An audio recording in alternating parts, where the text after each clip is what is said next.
Good morning, beloveds. Whew. I'm struggling with the camera angle today. All right.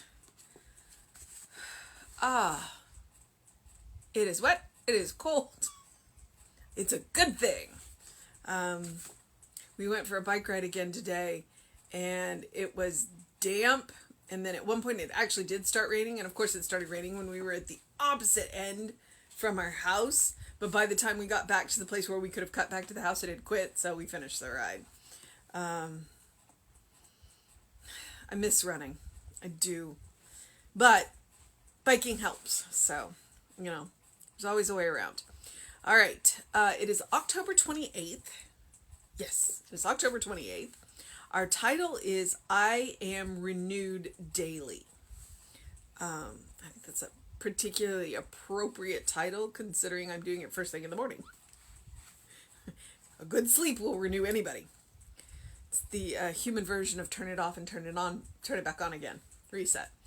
All right, so October 28th, I am renewed daily. I am an individualized center of the consciousness of God. I am an individualized activity in the action of God. I am eternal. Therefore, I do not have to wait for immortality. The resurrection of life is today. Living today as though I were an immortal being, I allow all thought of death, all fear of change to slip from me. I step out of the tomb of uncertainty and into the light of eternal day. The nighttime of my soul has passed, and the eternal light of everlasting day dawns as the great reality in my life. Joyfully, I am resurrected into that which is beautiful, enduring, and true. Silently, I pass from less to more, from isolation to inclusion, from separation into oneness. Today, realizing that there is nothing in my past that can rise against me, nothing in my future that can menace the unfoldment of my experience, I declare that life may be an eternal adventure of greater and better experiences. I revel in the contemplation of the immeasurable future, the path of the eternal progress, the everlastingness of my own being. I am renewed daily by that divinity within me that has forever set the stamp of individualized being on my mind. Okay. I know where Ernest stands on reincarnation. He doesn't exactly believe in it. He does believe, obviously, you just heard that, he does believe that we go on, but he doesn't believe that we come back here. In his words, he said, I have done what I have come to do. I am going to go on and do other things. So he believes that we continue on into different levels of experiences. You might think different dimensions, whatever makes the most sense to you. He doesn't believe that we necessarily come back here to be human again. Now, he also said we were open at the top, and he doesn't know. If you've ever gone, and I think they have it on the Science of Mind archives. If you have not been at the Science of Mind archive website, please go visit the Science of Mind archive, because they have articles that he's written. They've got a lot of his writing on there, and they also have a number of his audios, and I think they may have, I know that there's at least one video out there of Ernest Holmes. But if you want to hear a Sermon on the Mount, because it was it was around a year before he passed, and it was after his wife had died, and you can hear it right towards the end of that sermon, because he had gone to open a new church, and you hear him have that mystical experience in the talk. He literally says, I will say no more, and then he goes and sits down. And so we think that he had a glimpse of the I'm going to say the next. I'm not going to say the other side. But it is interesting that we're doing this 3 days before Halloween. And if you know anything about the Celtic traditions, Halloween is traditionally a new year. It's where they say that the veil between this world and the next is the thinnest. So it's the time when we have the opportunity to touch people who have gone on, if you're open to that. So, and that's what Ernest is saying. It's like, but I think, this is my opinion, I think that Ernest would say we always have the ability to touch the individualized centers of the people that we have loved that have gone on, because we're all one, and in that oneness nobody is lost, and so we have the opportunity to touch them, to and continue to interact with them. It's just gonna look different. The one person that I interact with, I guess we'll call it that, is my grandmother, my mother, my maternal grandmother, my mother's mother. Periodically, I will have really interesting dreams with her in it. And I always wake up with, some kind of grandmotherly wisdom. And I don't know that I necessarily go to sleep, thinking about my grandmother. She's been gone for more than 20 years now. But when I interact with her in those dreams, those are the dreams that feel so real. Like, I wake up going, where was I? Like I was somewhere else and we were interacting. So, we're coming up on Halloween. So I am renewed daily. And I like how he starts off with, I am an individualized center of the consciousness of God. You are an individualized center of the consciousness of God. We are all points in this great oneness. And we are literally the ocean in a drop of water. That's Rumi, I think. So you are an individualized center of the consciousness of God. You are an individualized activity in the action of God. So if you ever questioned, the consciousness of God is your consciousness. You have access to all of that if you are willing. And the activity that you take is the action of God. I like to say that we are the hands and feet of God. Whatever we say, Science of Mind says, whatever spirit can do for you, spirit has to do through you. That means that you are the hands and feet of God. So frequently when you are interacting with other people, you could be the answer to their prayer. You may never know that. You may never know that you are the answer to their prayer, but you're the hands and feet of God. You are the action of God. So we are eternal. He firmly believes that. Ernest believes that. Therefore, we do not have to wait for immortality, because we already are. Time doesn't mean anything except to this mortal coil. To the consciousness that you are, time doesn't mean anything. It always has been and it always will be. The resurrection of life is today. Meaning today is the day that you realize and accept it. That's how the resurrection of life is today. It's like, oh, how does that, knowing that you are eternal, how does that change how you live? Knowing that you will never run out of time, how does that change how you live? Living today as though I were an immortal being, I allow all thought of death, all fear of change to slip from me. As human beings, we can be remarkably resistant to change. And it's going to happen whether we like it or not. So if we can let go of the idea of time and let go of that fear of change and watch the amazing things that can happen, We step out of the tomb of uncertainty and into the light of the eternal day. And that is letting go of the results. Because change means things are going to look different. And we get freaked out about that. And that's the tomb of uncertainty. So if we can accept what's coming,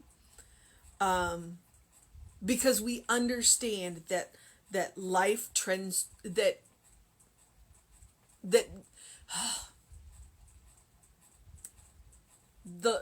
spirit trends towards life, spirit trends towards good. So we can, yes, we may go through trials and tribulations because we make messes because of the choices that we make, but we understand in the end it's going to be good. So we can let go of the fear and let go of the uncertainty and just get on with the work. The nighttime of our soul has passed, and the eternal light of the everlasting day dawns as the great reality in my life. I would like to know when this one was written. Was it earlier in his career or later in his career? Because sometimes it changes. Because he definitely changed his mind. And he is not shy about telling you. It's like he wrote it this way early in his career, and then later on in life he was like, okay. He didn't flip-flop. He just evolved.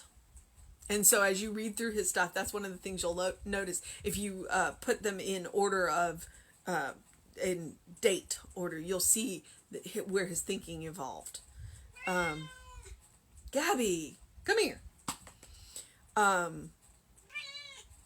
Joyfully I am resurrected into that which is beautiful, enduring, and true. Yeah. I can't. Whatever it was, it's gone. Okay. Silently I passed from less to more, from isolation to inclusion, from separation into oneness. And that right there, from separation into oneness, from recognizing that I am not alone. You are not alone. You are not isolated. You are part of a greater whole. That is a cause for joy.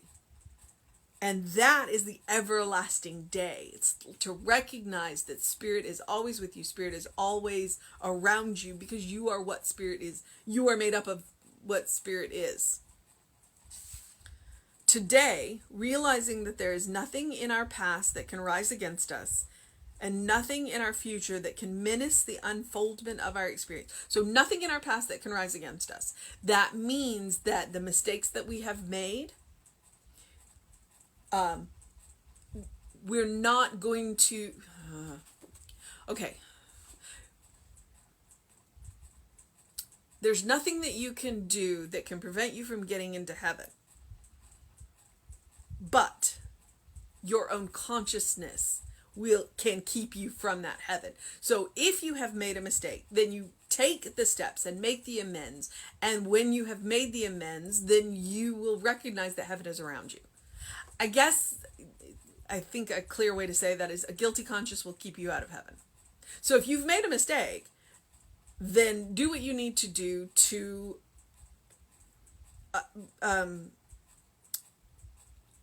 satisfy your consciousness. And when you have satisfied your consciousness, then you can open your eyes and recognize heaven is around you today. So there's nothing in the past that can keep you out of heaven. And there is nothing coming. There's nothing that you can do that can menace the unfoldment of your experience. You can get in your own way, but it's you getting in your own way. And so if you can relax and release and move into the experience, I declare that life will be an eternal adventure of greater and better experiences. Yeah. And I think artists live that way. I like to live that way. I think life is an experience. So I revel in the contemplation of the immeasurable future, the path of eternal progress, and the everlastingness of my own being. Okay. Are you prepared to revel in the contemplation of an immeasurable future? If you stop and think about it and go, wow, that's a long time. I'm not sure that I'm prepared to revel in the contemplation of it, but it's definitely an experience to think about. Wow. Okay. The path of eternal progress. And that's one of Ernest's things. He's like, people have karma wrong. Karma is along the lines of cause and effect. If I do this action, then this is the consequence. But so Ernest, I clearly said he doesn't believe in reincarnation. He doesn't believe that if you do really bad things in this life, you'll come back as a gnat or a swarm of gnats next life. He doesn't believe that. He believes that you will continue to learn and you will continue to progress. And if you don't do it in this lifetime, whatever it looks like for you, then you will get another opportunity to continue to progress. It just won't look like this one does. We don't know what it'll look like. That's part of the fun. The reveling in the contemplation of immeasurable future, wondering what it's going to look like. For some people, that can be torture, though. Okay. I am renewed daily by the divinity within me that has forever set the stamp of individualized being on my mind. So we are renewed daily by the divinity within us. If we are renewed, if you wake up and you're not excited to be awake, why not? It's a serious question. And it's one that I think that you should answer. If you're not excited to be awake and you're not excited to go do whatever it is that you're going to do today, why not? And then once you've decided why not, what can you do about it? And you can absolutely pray, and you can treat, and you can contemplate your ministers, and you can contact your ministers and contact your practitioners and decide how you want to feel when you wake up in the morning. But you are a divine being. You are an individualized center of the consciousness of God. So if you're not excited to get up in the morning, what are you going to do about it? It's like, don't sit there in your misery because you're a divine child of God. You're a beloved child of God. So you have the power to change that. What do you need to change that? And don't be afraid to ask, because Spirit wants you to be happy. So if you wake up and you're miserable, if you don't feel like you're being renewed daily, then what changes do you need to make? What is it that you want? I've read it several times, and it's like, make a list of the things that you love and make a list of the things that you do and compare the lists. And do more of what you love, because that's how you renew yourself, doing things that excite you. I actually really enjoy this because it makes me think. So this is one of the things I look forward to. This is one of the things that renews me. And especially knowing, because I don't pre-read them, and then I just speak from what comes out. So I hear things for myself. I frequently get my own spiritual 2x4s. So our mission today, should we choose to accept it, is, I'm not going to use his words today. Our mission today, should we choose to accept it, is to make those lists. Lists of what we love to do and lists of what we do, and make those lists look the same. Make those lists look the same, so that we can do what we love. Because when we do what we love, we are truly doing God's work. So, all right. I'm going to encourage you, as I always do, to do something loving for yourself, do something kind for yourself, do something compassionate for yourself. Although the homework that I just gave you, that may be an exercise in patience. But know that you are a beloved child of God in whom Spirit is well pleased, always and forever. There is never a time that you have disappointed Spirit. There is never a time that you will disappoint Spirit. You are loved right here, right now. So, it's in the 50s here where I am, so I don't know that I want to open my windows, or maybe I do. But I do encourage you to get a breath of fresh air and allow that fresh air to bring you a fresh perspective, so that you can be renewed daily. And do something to engage your mind and your body today. And yeah. Okay. Reverend David will be on with you around 5 p.m. today. I will try to be back with you at 9 a.m. I have my physical therapy appointment tomorrow at 8. So if I get back in time, I will be here at 9. If not, tomorrow's going to be a long day. I will get it up as when I can. And that's all I'm going to say. Because I do have Heartfelt Living tonight. So it could be 9 o'clock tonight. But I will get it up. I will not skip a day.